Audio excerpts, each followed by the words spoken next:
और आगे ध्यान देंगे सभी लोग, क्योंकि समय बहुत कम बचा है। तो 33 कोट के बच्चों ने जब गुफा के अंदर इस आवाज को सुना, ये गीत सुनकर के मन मुग्ध हो गए। ये गुफा के अंदर ही अंदर आवाज को ढूंढने लगे। बोले इतनी सुंदर आवाज कहाँ से आ रही है। पूरे बच्चे गुफा के अंदर ढूंढ रहे हैं कि पूरे गुफा में ढूंढ डाले, लेकिन इनको आवाज कहीं पता नहीं चला। अब ये बच्चे घूमते घूमते धीरे धीरे गुफा के दरवाजा के पास आ गए। तो दरवाजा के पास किनारे में बहुत बड़ा पत्थर रखा था, और उसी पत्थर के बाहर तरफ हीरा सिंह का दादा गीत गा रहा था, और उसी पत्थर के अंदर तरफ 33 ही बच्चे आके खड़े हो गए पत्थर के किनारे। अब जब पत्थर के पास में आए ये लोग, इनको और तेज आवाज मिलने लगी। बच्चों को ऐसा लग रहा था कि आवाज इसी पत्थर से आ रही है। थोड़ा शोरगुल कम करेंगे। बोलिए रायतार जंगो धैना। हाँ, शांति बनाएंगे, ठीक है ना। तो बच्चे पत्थर के किनारे खड़े होकर कहने लगे इसी पत्थर से आवाज आ रही है। बोले उनको ये पता नहीं था कि पत्थर के बाहर तरफ कोई गा रहा है। सब बच्चे कहने लगे काम करो, सभी एक साथ मिलके बोले इस पत्थर को धक्का दो। जब धक्का देंगे तो पत्थर अलग हो जाएगा और हमको आवाज का पता चल जाएगा। तो बच्चे क्या करते हैं, अंदर से एक साथ धक्का दे रहे हैं, और पत्थर के तरफ बाहर तरफ हीरा सिंह का दादा बैठ के कींदी बजा रहा और गा रहा। तो हुआ क्या, जब धक्का दिए तो कि उसी समय वो पत्थर लुढ़का और छाई है घोर आवाज, और उसी समय हीरा सिंह ने अज दिया प्राणों को त्यागो। क्या हुआ, बच्चों ने अंदर से बड़ी जोर से धक्का दिया, पत्थर बड़े जोर से बाहर की तरफ धड़ गया, और बाहर तरफ हीरा सिंह का दादा पाटारी कींदी बजा रहा था। हीरा सिंह का दादा उस पत्थर के नीचे दब गया मेरे भाई, और अपने प्राणों को त्याग दिया। जब पत्थर गुफा से बाहर हुआ दरवाजा से, तो 33 कोट बच्चा बाहर निकले, तो दरवाजा के बाजू में लिंगो और जंगो खड़े थे। अब ये 33 कोट के बच्चे लिंगो जंगो से पूछने लगे। बोले थोड़ी देर पहले बड़ी सुंदर आवाज में, मीठी आवाज में गीत गायन कौन कर रहा था। तो लिंगो जंगो की आंखों में आंसू आने लगे। बच्चे कहने लगे, बोले हम पूछ रहे हैं कि थोड़ी देर पहले बड़ी सुंदर आवाज में, मीठी आवाज में गीत कौन गा रहा था, और आप अपनी आंखों में आंसू भर रहे हो। लिंगो जंगो कहने लगे, बेटा जो कींगरी बजा रहा था और गा रहा था, वो बोले धन्य गांव का रहने वाला हीरा सिंह का दादा था। तो बोले अभी वो दादा कहाँ है। बोले बेटा क्या बताए, वो इस पत्थर के बाहर तरफ बैठ करके बोले कींगरी बजा रहा था, गीत गा रहा था, और ये आपने अंदर से उस पत्थर को धक्का दिया, फिर पत्थर उसी के ऊपर गया, उसी के नीचे वो दब गया और अपने प्राणों को त्याग किया। 33 कोट के बच्चों ने ये बात सुना मेरे भाई, तो 33 बच्चों की आंखों से आंसू टपकने लगे। सभी बच्चे रोने लगे, कहने लगे जिसने गीत गा के हमको गुफा से मुक्त किया, निकाला, और वही हमारे हाथों से मर गया।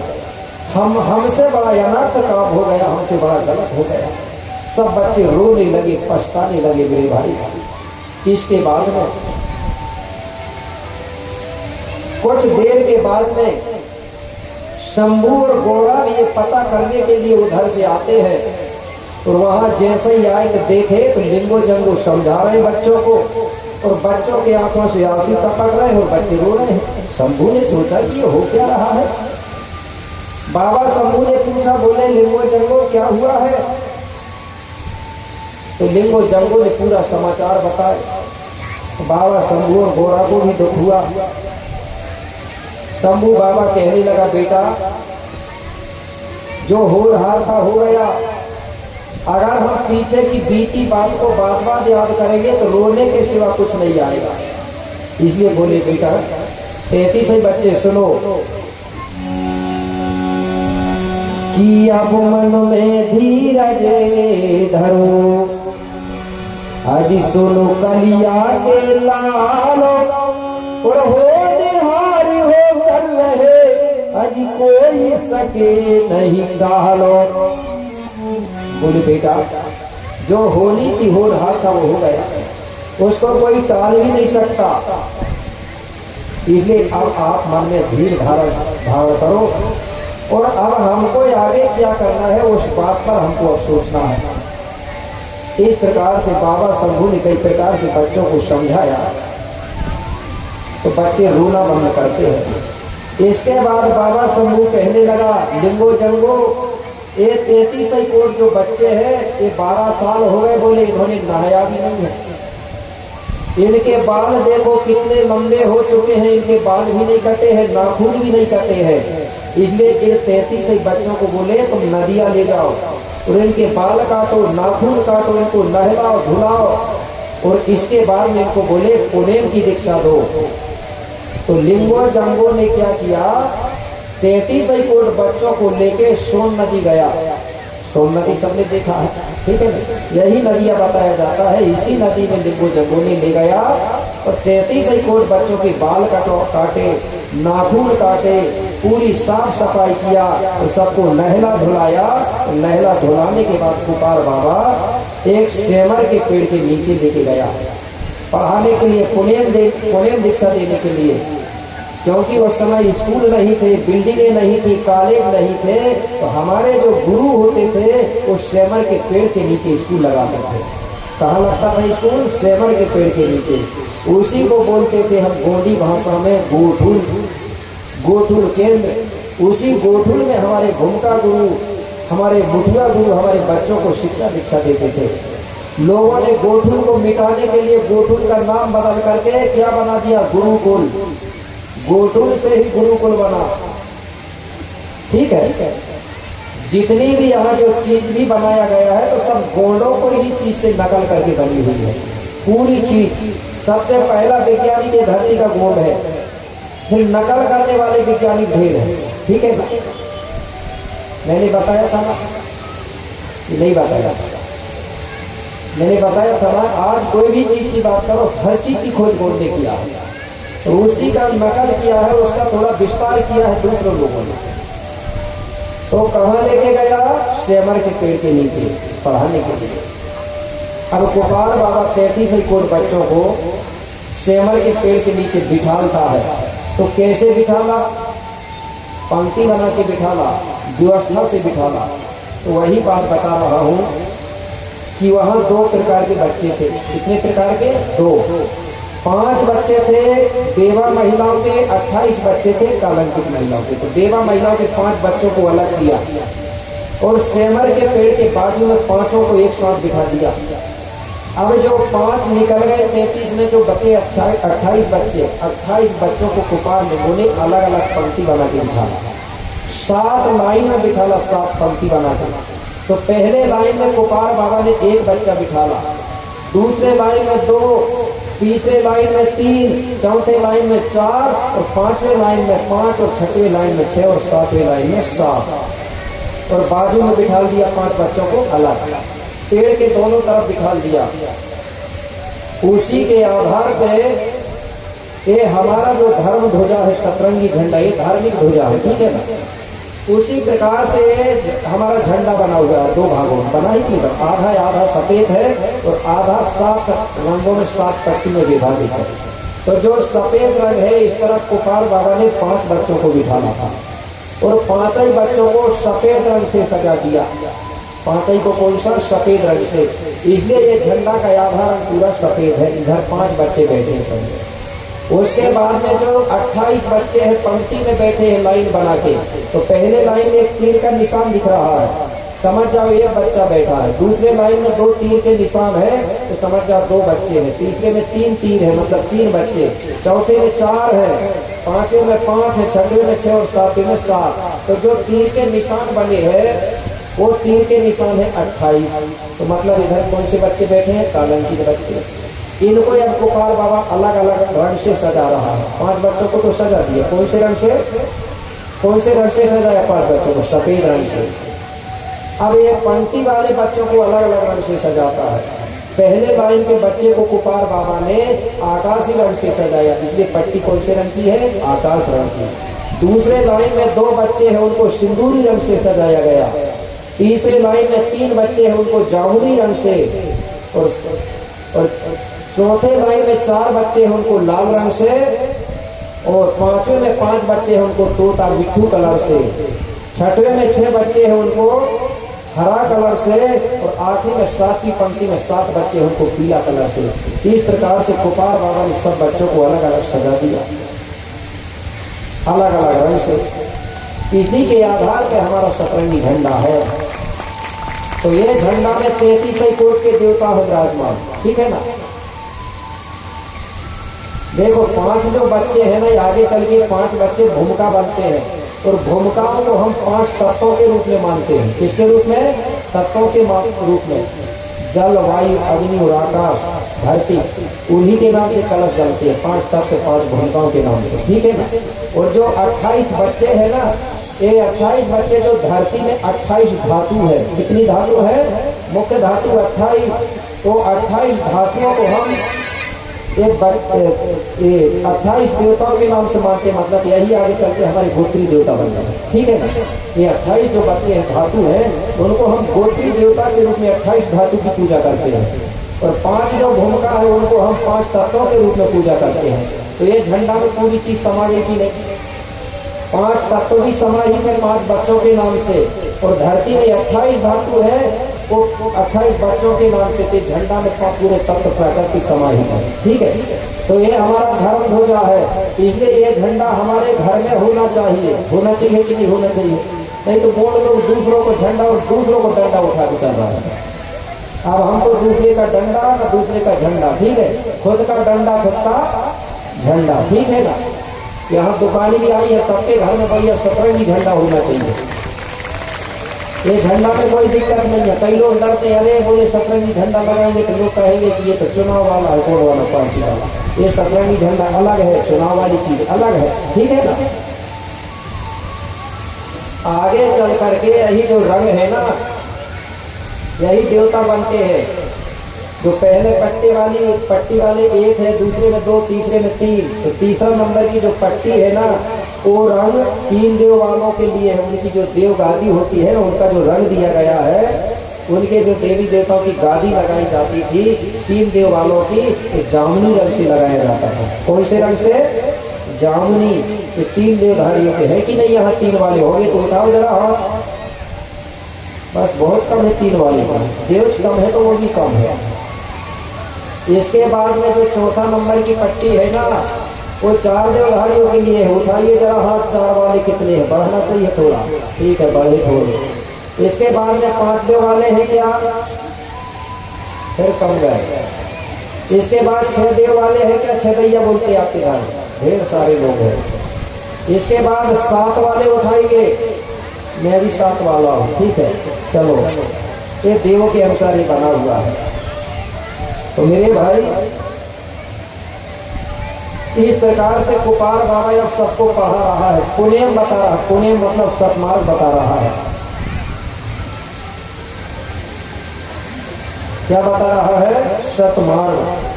चलो भाई, इसी बीच में कोया पुण्यम गाथा पर हमारे जो आदिवासी बाजार है, हीरा मोती चाय पत्ती, सम्मानित केवल से मडावी जी है कवर्धा से, उनकी यहाँ दुकान लगी है आदिवासी बाजार। उनकी ओर से 52 रुपए की राशि प्राप्त होती है। बाबा शंभू उनको 52 का राजा बनाए रखे, ऐसे उनके लिए कामना करता हूँ। वो धन्यवाद। तो समय होते जा रहा है, गोपाल बाबा यहाँ क्या कर रहा है? सत्य और असत्य की खोज कर रहा है। वो सत्य और असत्य के बारे में बता रहा है कि बेटा, किसी भी बात को सुनने के बाद उसका विवेक करना, तर्क करना, तब उस बात को मानना। आज हमारे लोग पढ़ तो लेते हैं पुस्तक, सुन तो लेते हैं, लेकिन विवेक और तर्क नहीं करते। ये पुस्तक में जो कहानी लिखी है वो सही है कि गलत है, पढ़ने के बाद उसका विवेक करना चाहिए, तर्क करना चाहिए। अगर किसी ने लिख दिया उदाहरण के लिए, किसी ने लिख दिया कि खरगोश अंडा देता है, आप मान लोगे? नहीं मानोगे ना, नहीं मानोगे। लेकिन आज तो लोग मान रहे हैं ना। अगर किसी ने पुस्तक में कुछ भी लिख दिया है तो मान लेते हैं लोग। तो किसी भी चीज को पढ़ने के बाद अगर किसी ने लिख दिया है कि एक किसान हल चला रहा था, हल चलाते समय जमीन से लड़की निकल गई, तो मान लोगे? नहीं मानेंगे। इसी प्रकार विवेक और तर्क करना चाहिए।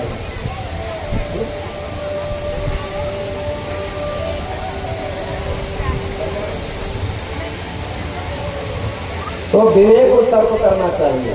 तो पुनेम बता रहा, पुनेम का मतलब सभी लोग जानते, पु आने होता है सत्य और नेम का मतलब होता है मार्ग या रास्ता।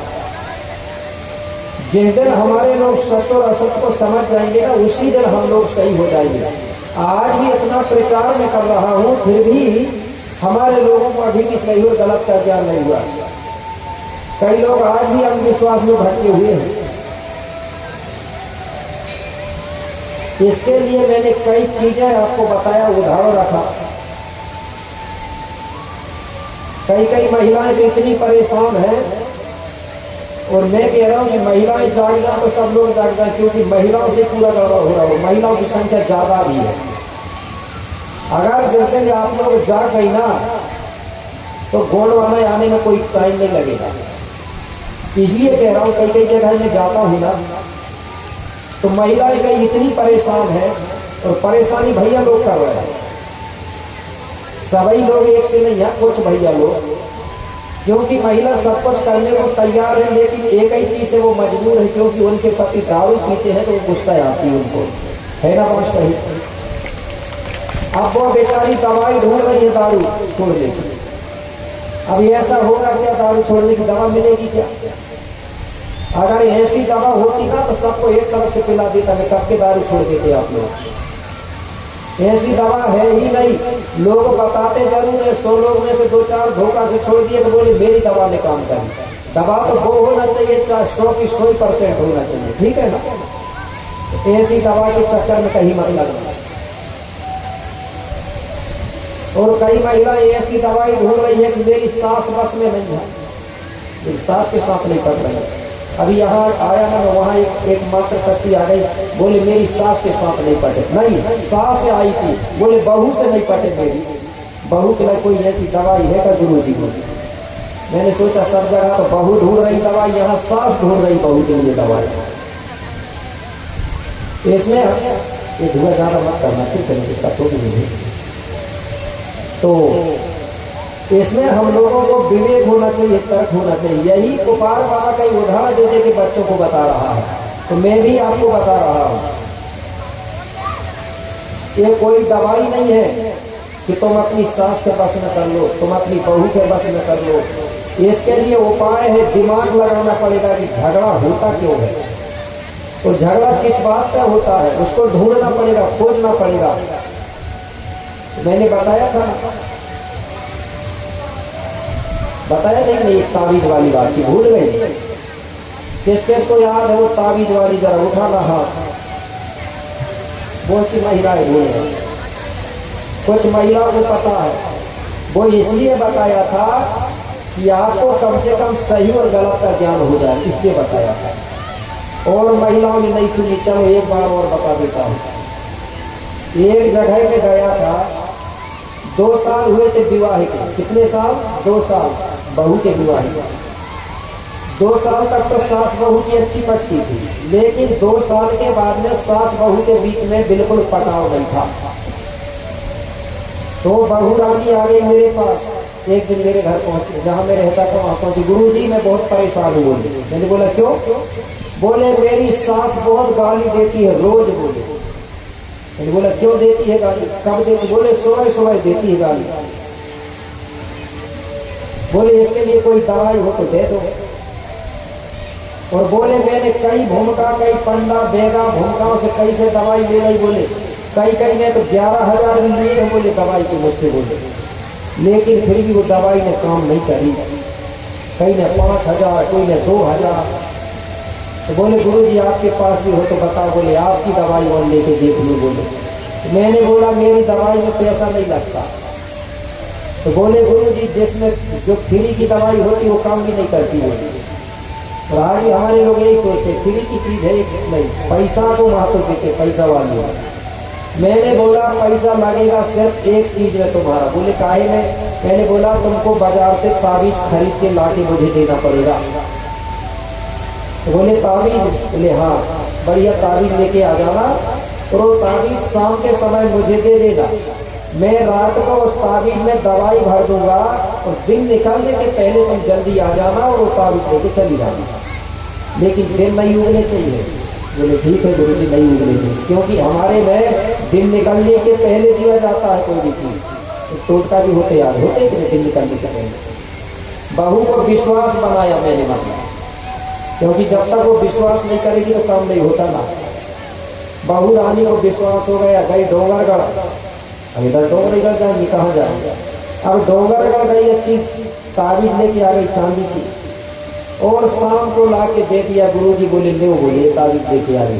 मैंने बोला इसका थोड़ा सा साधन करना पड़ेगा। लेकिन बोले सब कर लूंगी गुरु जी, कल बता देना सुबह हो गई।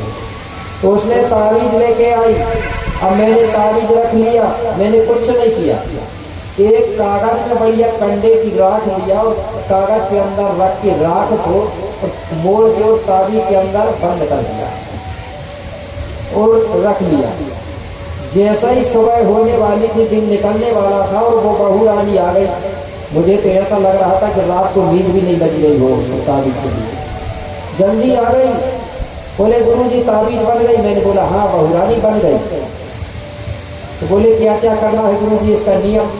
मैंने बोला इसको गले में पहन लेना है, गले में पहन लेना है और 7 दिन तक ये काम करना है। बोले कौन सा?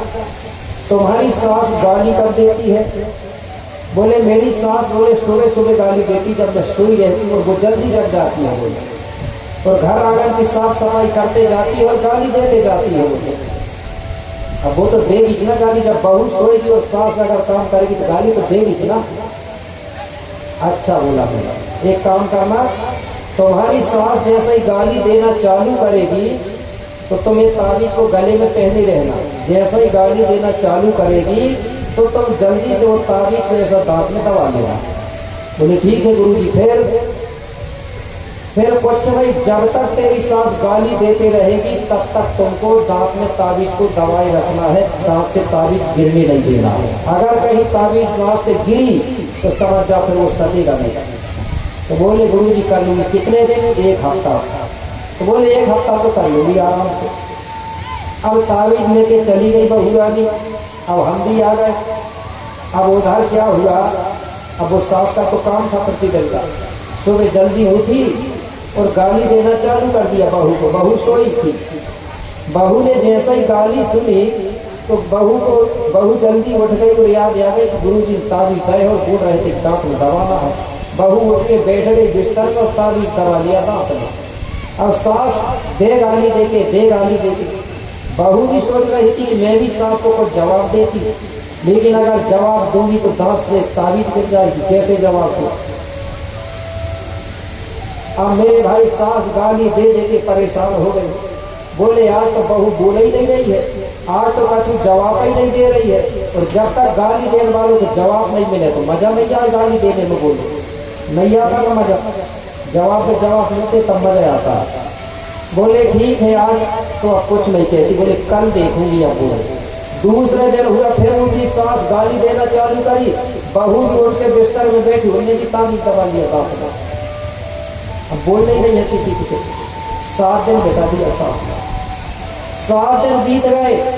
सास कहने लगी 1 हफ्ता हो गई। बोले गाली दे रही हूँ, कुछ जवाब तो है ना, कुछ नहीं बोल रही है। बहू तो बिल्कुल अब बोले मेरा मुंह दर्द देने लगा। अब तो चाहे बहू सोई रहे, चाहे काम करे, चाहे ना करे। बोले मुझे तो सिर्फ खाने को रोटी मिलना चाहिए और कपड़ा। बोले अब तुम्हारा काम तुम जानो, करो चाहे ना करो। बोले अब तो कुछ नहीं करती, गाली देती ना कुछ बताती काम। उसी दिन से सास ने छोड़ दी, सिर्फ एक ही चीज से मतलब रखी, रोटी और कपड़ा। बस गाली देना बंद। दूसरे साल में गया मेरे भाई, जिस दिन पहुंचा उसी रात में को वो बहू आ गई। गुरु जी बोले 11 हजार की दवाई फेल हो गई तुम्हारी दवाई के आगे। बोले मैंने बोला कैसे? बोले तुम्हारी फ्री की दवाई ने तो 1 ही हफ्ता में काम कर दिया। बोले मेरी सास तो गाली नहीं देती। बोले मैंने बोला ताबीज में कुछ नहीं करी है। नहीं गुरु जी करी है। बोले मेरी सास बहू का लड़ाई झगड़ा खत्म हो गया। मैंने बोला नहीं करी है ताबीज ने, बोले किसने करी है? मैंने बोला मैंने कुछ नहीं किया था, वो राख पड़ी थी कंडे की, राख को कागज में भर के और ताबीज बंद कर दिया था, मैंने कुछ नहीं किया। तो बोले फिर लड़ाई कैसे बंद भाई? मैंने बोला ताबीज ने कुछ नहीं करी है, तुम्हारी जवाब ने करी है, तुम जवाब को रोक ली, बोले तुमने जवाब बोलना बंद कर दिया तो झगड़ा खत्म हो गया। बहू समझ गई मेरे भाई, ये कुछ नहीं है, बात की बात सही है। अगर मैं भी जवाब देती बोले तो लड़ाई का भी खत्म नहीं होता। तो ऐसी चीज है, हमारे लोग अंधभक्त बन के बैठे हैं। ठीक है, सत्यता ढूंढिए, सही क्या है और गलत क्या है। इसलिए कुछ लोगों ने कहा ना, कहा था कि नहीं, मैंने बताया था, आज पढ़ा लिखा इंसान भी अंधभक्त बन के बैठा है, और जो धंधा कर रहे हैं ना धर्म के नाम से, उसी को कहा गया है धर्म नहीं वो धंधा है। तो भारत का पढ़ा लिखा इंसान आज भी अंधा है। तो गोपाल बाबा यही बात बता रहा है, बेटा सत और असत को पहचानना है कि सही क्या है और गलत क्या है। नहीं तो आज हमारे लोगों को सही और गलत का ज्ञान नहीं है। मैंने एक दिन बताया था ना आपसे कि अगर किसी को पता चलेगा या ढूंढ के लाके बताना, क्या ये भारत में रहने वाले SC ST OBC के लोगों को पढ़ने को नहीं देता था, जो हमको शिक्षा से दूर रखता था, हमको पढ़ने नहीं देता था। जैसे डॉक्टर भीमराव अंबेडकर है, जब वो पढ़ता था तो बाहर बैठ के पढ़ता था, पानी भी ऐसा करके पिलाते थे लोग। तो वो कौन है जो पढ़ने नहीं देता था यहाँ के भारत के मूल निवासियों को? भारत के मूल निवासी को, जिनको आज SC ST OBC में 3 भागों में बांट दिया गया है, ये भारत के मूल निवासी है। और इन्हीं को लोग पढ़ने नहीं देते थे, शिक्षा से दूर रखते थे। तो बताइए, वो जो पढ़ने नहीं देते वो हमारे दोस्त है कि दुश्मन है? वो दोस्त है हमारे क्या दुश्मन है? बताइए, दोस्त है क्या? जब हमको पढ़ने नहीं देते तो हमारे दुश्मन है कि नहीं? और हमने अभी तक नहीं पहचाना कि वो दुश्मन है कौन। इसलिए दादा हीरा से मरकाम ये बात बोलते थे, मैंने सुना हूं कि हमारे गुरुवाना के लोगों को अच्छाई और बुराई का ज्ञान नहीं है, दोस्त और दुश्मन का पहचान नहीं है, इसलिए गुरुवाना पीछे गया है। आप लोग मत उठाना, मात्र सत्य हाथ उठा के बताएंगी कि वो कौन है जो हमको पढ़ने नहीं देते थे। जरा हाथ उठाना, एक को भी मालूम नहीं होता भाई, एक से उपवास रह रही है। ठीक है, वही लोग रह रहे हैं इधर, सब मालूम है। कुछ महिलाओं ताली बजाओ जिसको मालूम है। तो एक काम करना, जिसको मालूम है वो दूसरी महिलाओं के बात बताओ, ठीक है ना? क्योंकि खुला खुला नहीं बता सकता, आपको संकेत भर बता सकता हूँ, ठीक है ना? और वही लोग क्या करते थे, हमारे जो SC के लोग हैं ना यार, SC के लोगों के मुंह में थूकने के लिए मटका टांगते थे वही लोग। ये मटका में थूकते थे, कहीं बाहर थूकने नहीं देते थे इनको। आप बताइए, जिन लोगों ने हमारे पुरखा पूर्वजों को एक प्रताड़ना किया, जिसने परेशान किया, और उन्हीं को हम दोस्त बनाएंगे क्या? तो जिस दिन SC ST OBC इस चीज को जान जाएगी ना, तो अपने आप जान जाएगी। इसलिए अधिकतर इतिहास पढ़ो। इतिहास की जो बात होती है वो वास्तविक सत्य होती है, काल्पनिक नहीं होती इतिहास की बात। विज्ञान सत्य होती है, क्योंकि विज्ञान कह रही है, विज्ञान प्रकृति को मानती है, गोली धर्म भी प्रकृति को मानता है। जैसे मैंने बताया ना, ये धरती परिक्रमा कर रही है। क्या कर रही है? परिक्रमा। कैसे कर रही है? दाएं से बाएं। ये विज्ञान भी कह रही है और गौड़ी संस्कृति भी कह रही है कि धरती चलती है कि नहीं चलती? चल रही है ना। अच्छा, सूर्यदेव चलता है क्या? विज्ञान के अनुसार सूर्यदेव चलता है क्या? सूर्यदेव नहीं चल रहा, सूर्यदेव एक जगह है। धरती चल रही है, सूर्य की परिक्रमा कर रही है, ये विज्ञान कह रही है। और अगर आप ग्रंथों में जाओगे तो ग्रंथ क्या कह रहे हैं? अगर तुलसी कृत रामायण भी पढ़े होंगे आपने, तो वहां एक जगह एक बात आई है कि जब राम का जन्म हुआ था तो सूर्यदेव ने अपने रथ को 1 माह तक रोक के रखा था। तो तुलसी कृत कह रहे हैं, किसी लोगों को मालूम होगा, नहीं होगा तो पढ़िएगा कि सूर्यदेव ने राम के जन्म में अपने रथ को रोक के रखा था। इसका मतलब सूर्यदेव रथ में चलता है। यही हो रहा है तुम्हारा। 1 महीना तक रुक गया, और विज्ञान कह रहे कि सूर्य एक जगह कोई रथ नहीं है वहां। अब बताइए, अब आप विज्ञान की बात मानोगे कि तुलसीदास की बात मानोगे? है ना दिक्कत? अगर हम तुलसीदास की बात मानेंगे तो विज्ञान की बात झूठी हो रही है, तो जबकि विज्ञान की बात झूठ नहीं हो सकती। और अगर हम विज्ञान की बात मान रहे हैं तो तुलसीदास की बात झूठ हो रही है। हो रही है कि नहीं हो रही है? हो रही कि नहीं हो रही है? तो आप किसकी बात मानोगे? जो सही उसको मानोगे ना। तो यही तर्क कर करके गोपाल बाबा बता रहा है कि हमको सत्य को मानना है, सही रास्ता पे चलना है बेटा, इस प्रकार से बता रहा है। तो आगे और क्या बताया तो वो बात मैं आपको कल बताऊंगा ये गाथा की, ठीक है? क्योंकि समय होते जा रहा है, क्योंकि मैं सोच रहा हूँ कि महिलाओं की कुछ बची कुछ कल की रह गई तो वो बता देता, सोच रहा था, ठीक है? क्योंकि महिलाओं से इस संस्कृति जीवित रहती है, महिला ही इसकी रक्षा कर सकती है, ठीक है? तो मैं कल बता रहा था महिलाओं को खाना बनाने के बारे में बता रहा था कि जब महिला खाना बनाती है तो खाना बनाते समय महिला को गुस्सा नहीं आना चाहिए, क्योंकि जो महिला अगर गुस्सा से खाना बनाती है तो उस खाना को जो भी खाता है तो वो भी गुस्सेला पैदा होता है, गुस्सेला बनता है। और अगर महिला खाना प्रेम से बनाएगी तो जो भी खाना खाएंगे तो वो प्रेम से रहेंगे। फिर ये असली लड़ाई झगड़ा खत्म करने की चीज बता रहा हूँ। अगर घर में बार बार झगड़ा हो रहा है ना तो समझ जाओ तुम खाना गुस्सा में बना रही हो, ठीक है ना? क्योंकि जिस भाव से खाना बनाया जाता है तो उस खाना को जो खाता है वही उसके अंदर उस चीज का पाता है। अब वो कौन सी विज्ञान है मुझे पता नहीं, लेकिन है परा विज्ञान इसमें। मुझे मालूम है पुराने लोग क्या करते थे। एक बात बता रहा हूँ, पुरानी तांत्रिक निवेदन किया है। पहले के घर अधिकतर मिट्टी के होते थे और आज भी बहुत जगह है मिट्टी के। हमारे क्षेत्र में देखेंगे तो बहुत मिट्टी के और पुरानी खपड़े मिलेंगे और अलग ढंग की बसे हुए घर मिलेंगे आपको।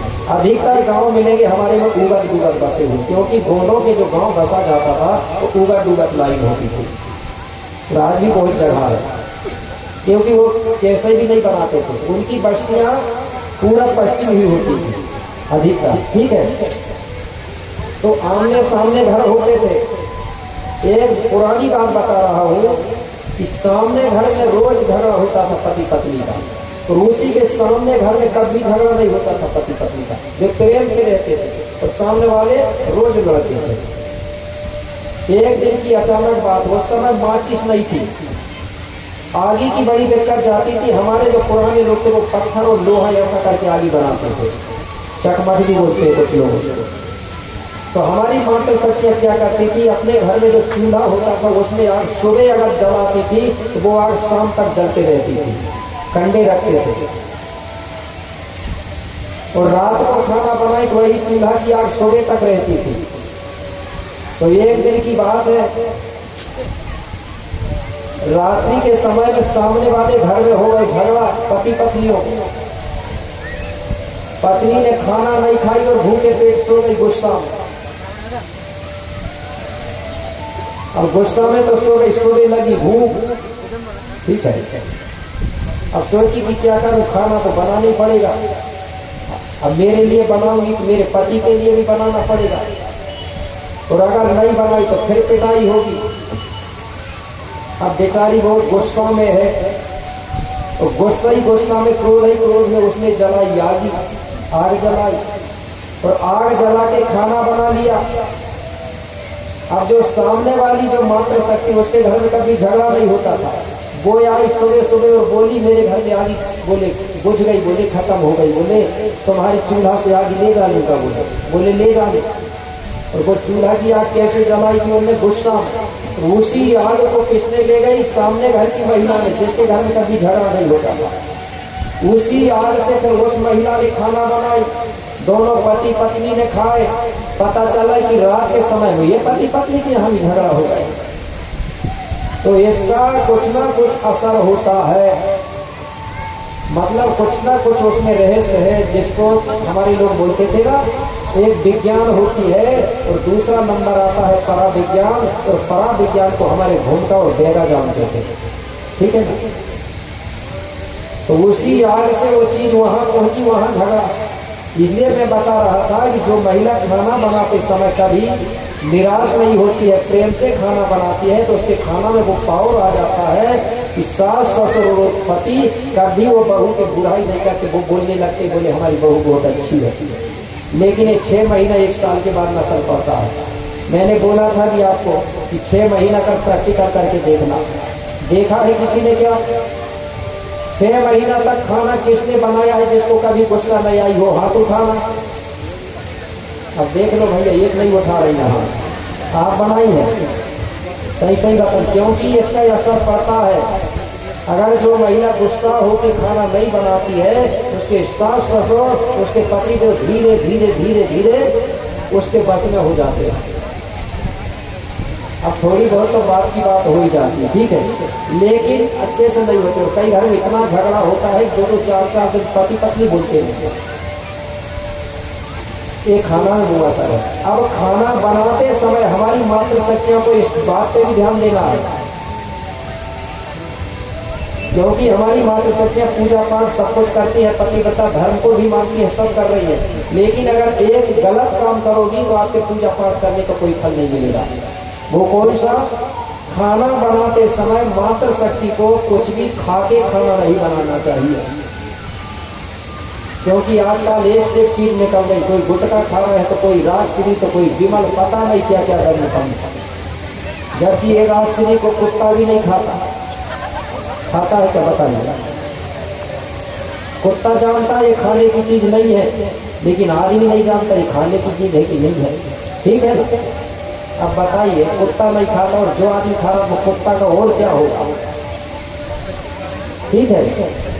तो इस प्रकार से महिला को कोई भी चीज खा के, मतलब मुंह में दबा के खाना नहीं बनाना चाहिए, चाहे तम्बाकू हो चाहे कोई भी चीज हो। क्यों कि जब खाना बनाते हैं, अगर धोखा से कहीं दाल में उफान आ गई, धोखा से तुमने फूंक दिया, तो वो फूंक अगर चला गया तो वो दाल जूठी हो जाएगी कि नहीं हो जाएगी? कई बार हुआ है ना। एक बार मैंने देखी बात बता रहा हूँ। एक बहू थी, वो पहले से जब खाने की आदत बन गई थी उसकी, बस ससुराल गई तो चोरी चोरी से खाती थी बेचारी। अब ससुराल में ससुर जी के सामने, सास के सामने कैसे खाएगी? अब वो जब वो कहीं इधर उधर चले जाते थे तब खाती थी। एक दिन की बात है, बढ़िया वो गुटखा खाई, सास ससुर नहीं थे, दाल में आ गई उफान। अब वो उफान आई तो जल्दी से पानी ले गई तो नहीं आ पाई, वो फूंक लगा दी। ऐसा लगा मेरे भाई, वो सुपारी और तम्बाकू वो दाल में चली गई। अब बहू ने सोची कि यार बताऊंगी तो गाली देंगे सास ससुर, इन्हें किसी को नहीं बताती, किसी ने थोड़ी देखा है। मेरे भाई उसी खाना को अपने देवी देवताओं को भी छिटक दिया, चढ़ा दिया। सास ससुर आए उनको भी खिला दिया, पति देव उसको भी खिला दिया, वही मसाला वाली दाल। अब बताइए पतिव्रता धर्म खत्म होगा कि नहीं होगा? जूठा खाना देवी देवताओं को भी छिटक दिया और सास ससुरों को भी खिला दिया। इसलिए भला ही भूख लगाओ अथवा मत लगाओ, लेकिन खाना बनाते समय जूठा मुंह नहीं रहना चाहिए, मतलब कोई भी चीज खाते नहीं रहना चाहिए। ठीक है, कुल्ला करके बढ़िया हाथ मुंह धो के बढ़िया खाना बनाओ। नहा नहीं पा रहे तो हाथ ही मुंह धो लो। आज भी कई क्षेत्र में कुछ महिला है बिना नहाए खाना नहीं बनाता।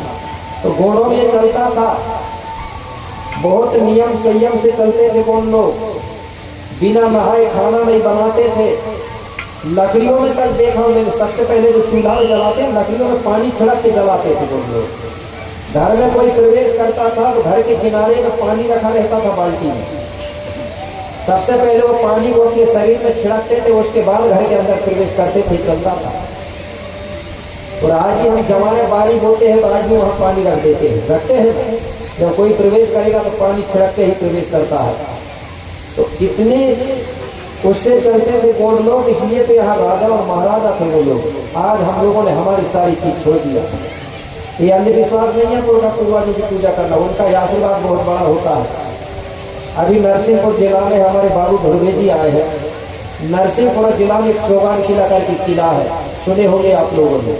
वहाँ जो प्रेमनंद शाह राजा राज करता था, वो राजा अपने सिर को काट के और बड़ादेव के सामने रखता था और बिना सिर का ध्यान करता था। ये सिर आज भी रखा है वह पत्थर का। उसको तो ये ओछा वाले जो बोलते हैं ना हरदोल जुझार से पहाड़ से, इन लोगों ने धोखा दे के मारा है राजा प्रेमानंद साहब को। इतने शक्तिशाली थे। कटंगागढ़ के, जिसको आज जबलपुर कहा जा रहा है, उसको गढ़ा कटंगा के नाम से जाना जाता था। कटंगागढ़ नाम खत्म करने के लिए कटंगागढ़ में राजा संग्राम शाह का राज्य चलता था। राजा संग्राम शाह के आगे भैरव बाबा प्रकट हो गया था। भैरव बाबा वो कार्तिक तांत्रिक के कारण, वो कहानी है, अगर समय रहेगा तो अंतिम दिन में बता दूंगा, ठीक है ना। भैरव बाबा प्रकट हो गया था और वरदान दिया उसने कि राजा क्या मांगते हो मांग लो।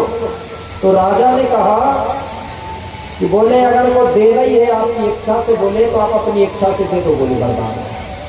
तो भैरव बाबा ने वरदान दिया था उसको कि बोले राजा तेरी जो गढ़ी में, बोले मैं इतना धन रख दे रहा हूँ कि अगर 2.5 दिन भी अकाल पड़ेगा ये धरती में, बोले तो ये धरती में रहने वाले समस्त जीव प्राणियों को, बोले 2.5 दिन के लिए पूरा खुराक और खर्चा रख दे रहा हूँ, बोले इतना वहां रख दिया। फिर मांगा और मांग लो। तो राजा ने क्या मांगा था? राजा ने धन दौलत नहीं मांगा। राजा कहने लगा, बोले बाबा भैरव तुम अगर मुझसे प्रसन्न हो, बोले तो मुझे ये वरदान दो कि जब तक सूरज चांद रहेगा, बोले तब तक गोडी धर्म का नाम अमर रहना चाहिए, बोले ये मांगा था मुझसे। तो आज भी मुझे विश्वास है बाबा भैरव का वरदान कभी फेल नहीं हो सकता। ये गोंडी धर्म संस्कृति कोई मिटा नहीं सकता, ये भी पक्का है। और आज भी नहीं मिटी है हमारी संस्कृति, जबकि लिखी भी नहीं है, फिर भी हमारे पुरखाओं ने, हमारे समाज के लोगों ने आज भी इसको जीवित रखा है। आज भी जन्म संस्कार, विवाह संस्कार, मरण संस्कार आज भी कोई अपने रीति रिवाज से मान रहे हैं। भले थोड़ी बहुत अंतर है हर राज्यों में, लेकिन मान वही रहे, मान रहे हैं ना। ये बाबा भैरव ने वरदान दिया। और जिस चीज को लिखा नहीं जाता वो चीज कभी मिटती नहीं, याद रखना। गौड़ों ने अपनी चीज को लिखा नहीं है, इसलिए उसको कोई मिटा नहीं सकता। जो चीज लिखी होती है उसको हर कोई मिटा सकता है, ठीक है ना। तो ये ताकत है, इसलिए बता रहा हूं महिलाओं को, अपने नियम से चलोगी तो बराबर बूढ़ावे और बूढ़ी राई जरूर हमारी बात को सुनेगा, और एक ना एक दिन हमारे लोग जरूर राजा और महाराजा जरूर बनेंगे। ये मुझे विश्वास है, भली आपको ना रहे। क्यों विश्वास है? बहुत पुरानी बात बता रहा हूँ, बाद में बात आ गई, इसलिए मैं छोटा था, ये प्रोग्राम में प्रवचन का काम नहीं करता था। पहले बार गया था मैं शिवकुंड, ठीक है ना, जो पौनी के पास है, बुथिया पलोरा के पास। तो मैं एक संगीत के माध्यम से एक गाथा दिखाता था, रावण की वीर गाथा। बाली सुग्रीव कौन थे? तो कंगाली जी वहां मिले तो उन्होंने 500 रुपया दिए थे और ठीक हो कि बोला, बोलते गोंडी भाग मत करो तुम करके बोलने लगे। मैंने बोला मुझसे नहीं मिलता गुरु जी।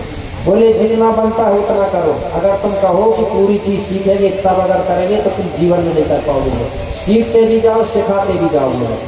तो मैंने ये चालू किया तो उन्होंने कहा कि बोले सजा धजा के बताओ, बोले क्योंकि जब तक सजा के नहीं बताओगे, गा के नहीं बताओगे तो तुम्हारे मंच में कोई नहीं आएगा, बोले। क्योंकि आज के लोग मनोरंजन के शौकीन हैं, बोले। जैसे तुलसीदास जी ने वाल्मीकि को सजा धजा के बताया तो लोग उनके मंच में जाने लगे, उस चीज पे आकर्षित होने लगे और धीरे धीरे वहां ढल गए, लोग ढल गए ना। बोले इसी प्रकार तो मेरी पुण्यम गाथा को सजाओ, बोले दोहा से, चौपाई से, गीत से, फिर देखना बोले तुम्हारी मंचों में कितने लोग आएंगे और बहुत जल्दी जल्दी बोले इस धर्म में जुड़ेंगे बोले लोग। तो चालू कर दिया मैंने। तो सबसे पहले कार्यक्रम हुआ था ये पुणे देवास जिला में, खातेगांव कन्नौज के पास, एक बरगई करके गांव है। तो वहां कार्यक्रम हुआ तो ज्यादा से ज्यादा 40-50 लोग थे पहले दिन। दूसरे दिन 100-150 हो गए मेरे भाई। आखिर तक वहां 3-4 हजार पब्लिक आने लगी। वो कार्यक्रम चलते चलते दूसरे जगह फिर सेट हो गया, दूसरी जगह फिर हुआ। तो इस प्रकार से धीरे धीरे बढ़ा। तो आज कहीं कहीं देखता हूँ 5,000, 10,000, 20,000 तक की जनता आ जाती है, ठीक है ना। तो मुझे विश्वास हो गया कि कंगाली जी ने जो बोला था वो बात सही है। एक ना एक दिन इस समाज जरूर जागेगी, मुझे विश्वास है, क्योंकि उन्होंने जो बात बोला वो सही है। इसलिए मैं कहता हूँ आज नहीं तो कल होगा और हर समस्या का हल होगा। आज नहीं तो कल होगा, हर समस्या का हल होगा। अगर हमारे इरादे मजबूत है ना तो बोलते हैं पत्थर में भी जल होगा, अगर मतलब उस समय जरूर आएगा। ठीक है ना? इन्हें जल्दी जल्दी जल्दी जल्दी काम करेंगे। मेरे जाने के बाद भी आप प्रचार करना, ठीक है? बहुत से भूमिका लोग हैं, तो जिसको भूमिका बनना है प्रचार करने वाले, तो उनको दीक्षा लेना पड़ता है। अगले साल दीक्षा लिए थे ना कुछ लोगों ने, उनमें से अगर कुछ मजबूत लोग हैं तो कम से कम 2-4 लोग भूमिका बन जाएंगे तो अच्छा रहेगा कि नहीं रहेगा? क्योंकि भूमिका की दीक्षा होती है अलग से, ठीक है ना? तो कितने लोग हैं अगले साल दीक्षा लिए? जरा हाथ उठाना। बोल तो नहीं गए दीक्षा लेकर? अरे अगले साल गुरु दीक्षा लिए थे ना यहाँ कि नहीं लिए? नहीं लिए थे क्या? चलो कोई बात नहीं। इस साल अगर जिनको दीक्षा लेना है, गुरु बनाना है, क्योंकि उससे हमारा परिवार का सुधार होता है, ठीक है ना? इसमें ये नहीं है कि गुरु दीक्षा बनाऊंगा तो तुमसे पैसा मांगूंगा, ये बिल्कुल नहीं है, ठीक है? कोई इच्छा अनुसार चलता है, ठीक है? लेकिन आपका परिवार जरूर सुधर जाएगा। अगर कोई पति पत्नी है ना तो दोनों पति पत्नी लेना, क्योंकि अगर पत्नी ले ले